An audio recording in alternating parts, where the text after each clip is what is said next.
सतयुग आरंभ 2012 कल्की कथा कल्की विज्ञान 2012 सदैल कल्की कथा कसल्याही प्रकारे हिंसेचे समर्थन करीत नाही. सदैल कथा मानवयुद्धाचे तसेच मानवहिंसेचे सुद्धा समर्थन करीत नाही. सदैल सतयुगाची कथा गोहत्येचे सुद्धा समर्थन करीत नाही. सतीश कल्की ईश्वरास प्रश्न विचारतो. हे कल्की भगवाना, तुम्ही महाविष्णूचे अंतिम अवतार आहात. तुम्ही मला तुमच्या देवदत्त ह्या घोड्याविषयी माहिती द्यावी अशी मी विनंती करीत आहे.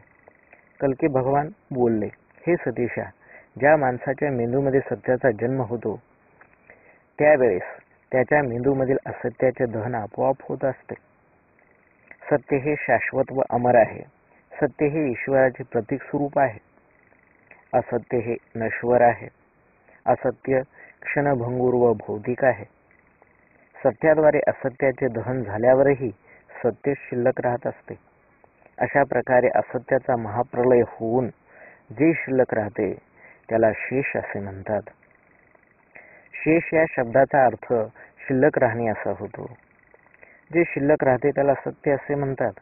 शेषनाग हे सत्याचे प्रतीक आहे.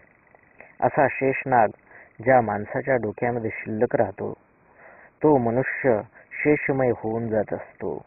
त्याचे डोके शेष नागासारखे डुलत असते.